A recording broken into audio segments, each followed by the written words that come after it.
नमस्कार साथियों, स्वागत है आप सभी का आपकी अपनी पाठशाला पर। मैं हूं अंकित अवस्थी। गले की खराबी है सेशन के अंदर, पहले ही आपको जानकारी दी जा रही है, लेकिन आज कुछ सेशन में अपडेट देना है। और अपडेट ये है कि जैसे हाल ही में वेनेजुएला के अंदर जो राष्ट्रपति मादुरो थे, उनको ट्रंप ने उठा लिया, ये सब ने देखा।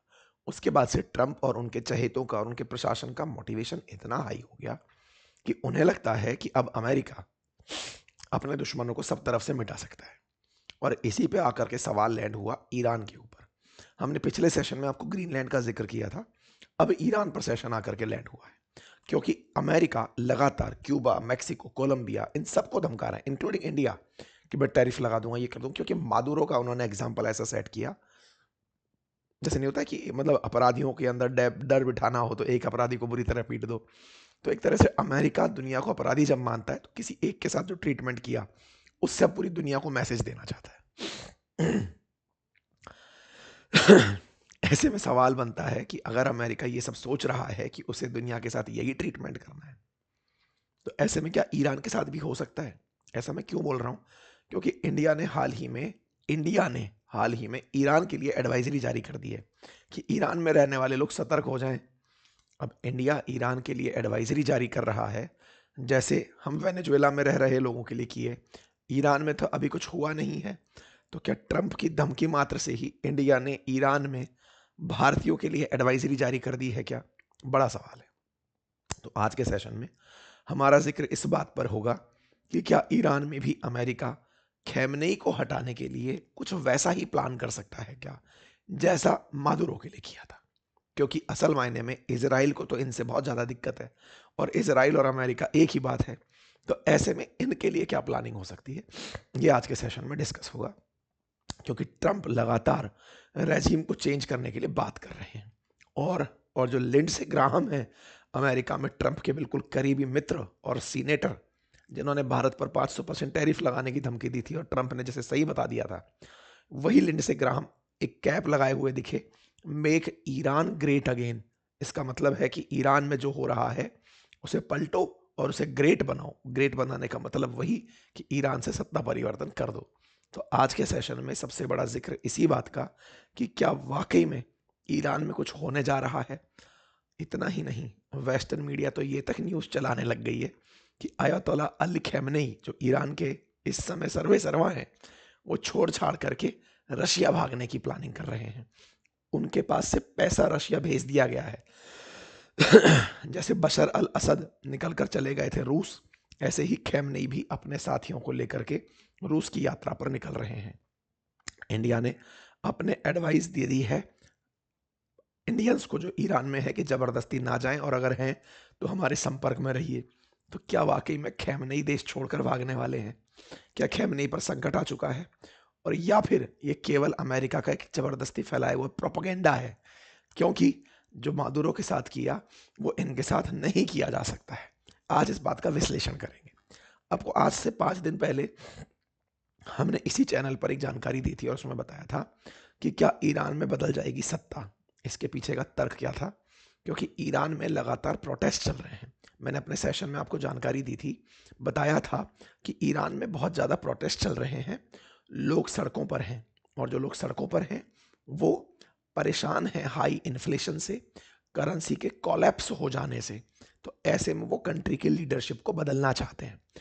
और तो और, ट्रंप ने यह भी कह दिया था कि अगर प्रोटेस्टर्स के साथ बुरा बर्ताव किया तो हम पूरी तरह लोडेड हैं, लॉक्ड हैं, और आप पर हमला करने के लिए तैयार हैं। आपको याद होगा, ईरान के अंदर जो प्रोटेस्ट चल रहे हैं वो करेंसी कोलैप्स, यानी कि ईरान की जो करेंसी है टोमान, वो टिक नहीं पा रही है डॉलर के सामने। जनता त्रस्त हो गई है महंगाई से। तो प्रोटेस्ट बहुत ज़्यादा हो रहे हैं। इतने प्रोटेस्ट की पुलिस ने प्रोटेस्टर्स पर गोलियां चलाना शुरू कर दी हैं। अगर मैं डेटा बताऊं तो 35 से ज़्यादा लोग अब तक मारे जा चुके हैं, प्रोटेस्टर्स जिन पर पुलिस ने गोली चला दी है। 1200 से ज़्यादा लोग अभी ईरान में पुलिस की गिरफ्त में हैं जो प्रोटेस्ट कर रहे हैं। और मरने वालों में अब बच्चों की बात भी कही जा रही है। ईरान के प्रोटेस्ट में बच्चों पर भी गोली चलाई जा रही है। 35 लोगों के मरने की खबर बड़ी खबर है। प्रोटेस्ट की कुछ इस तरह की तस्वीरें निकल के आ रही हैं। ईरान में जनता इस तरह से सड़कों पर है और वो प्रोटेस्ट कर रही है कि हमें ईरान में सत्ता नहीं चाहिए। तस्वीरें अगर आप देखें तो तस्वीरों में कुछ इस तरह की चीज़ें जिसमें प्रोटेस्टर्स के द्वारा होर्डिंग्स में आग लगा दी गई है, आग लगाकर जला दिया गया है, वो यहाँ पर साफ दिख रहा है।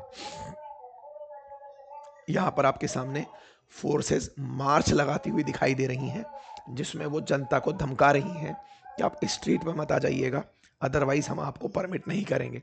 ये सारी की सारी स्थितियां ईरान में घटित हो रही हैं।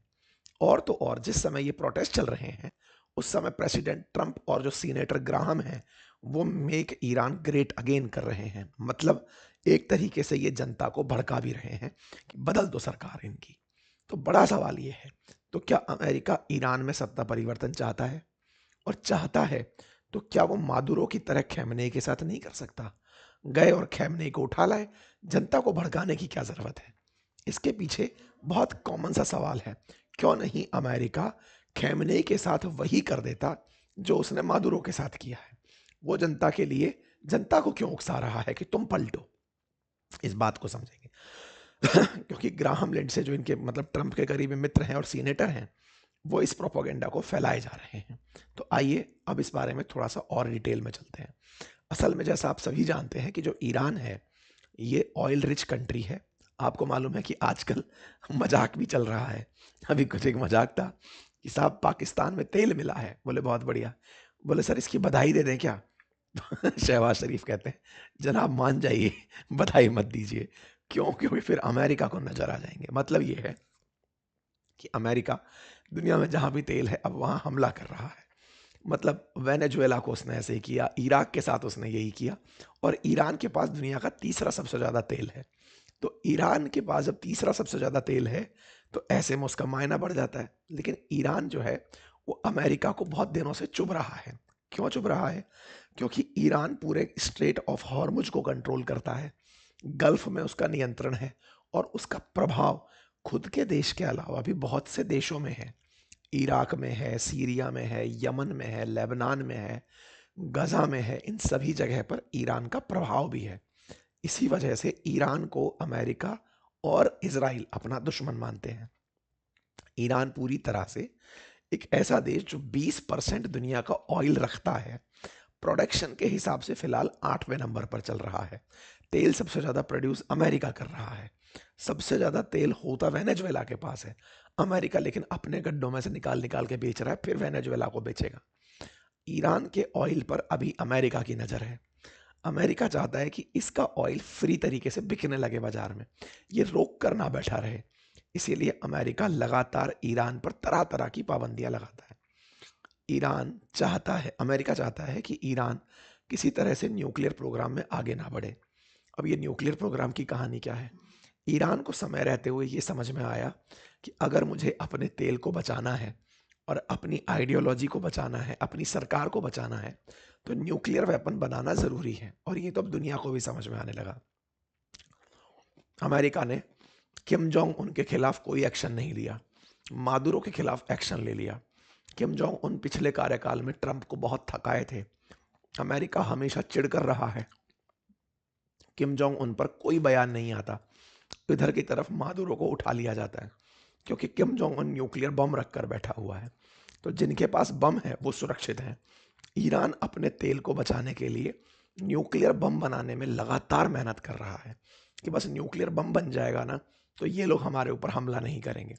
और तो और जिस तरह से इसकी लोकेशन है, उन सभी जगह पर अमेरिका को ये टेंशन रहती है कि अगर मैं कुछ भी करने गया तो ये हमको यहाँ ना कोई नुकसान पहुँचाएगा।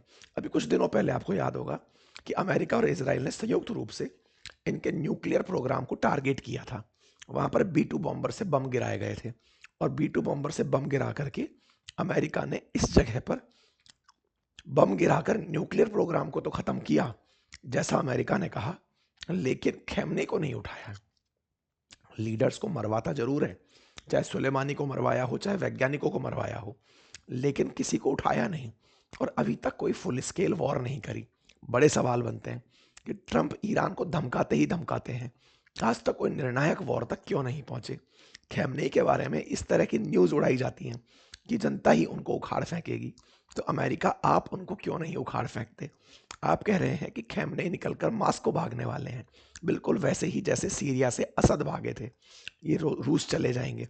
ट्रंप ने अल शरा को जब राष्ट्रपति बनाया तो सवाल बनने लगे कि खैमने भी पुतिन की शरण में भाग जाएंगे, लेकिन ईरान की एम्बेसी ने साफ इससे इनकार कर दिया।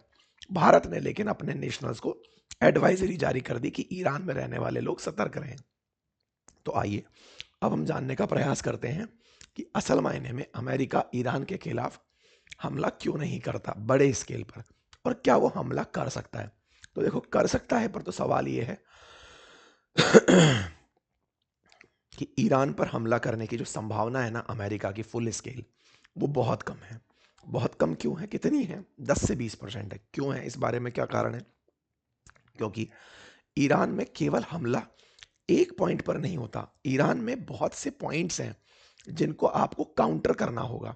बहुत सी चीज़ें ऐसी हैं कि आपको, अगर अमेरिका ने हमला करना है यहाँ पे, तो आपको बहुत सी चीज़ों से लड़ना होगा।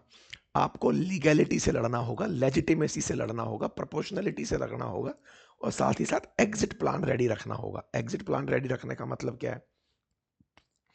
आपने एक बार बम तो बरसा दिए, लेकिन देश के अंदर जो अव्यवस्था उत्पन्न हुई उसका आपके पास कोई दूसरा एग्जिट नहीं है। जैसे अफगानिस्तान में ओपन एंड शुरू तो किया, बंद नहीं कर पाए। इराक में युद्ध शुरू तो किया, बंद नहीं कर पाए। ईरान में तो बिल्कुल भी इनके पास ऐसी चीज नहीं है। दूसरा, मादुरो अलोकप्रिय नेता थे, लेकिन खैमनेई लोकप्रिय नेता हैं।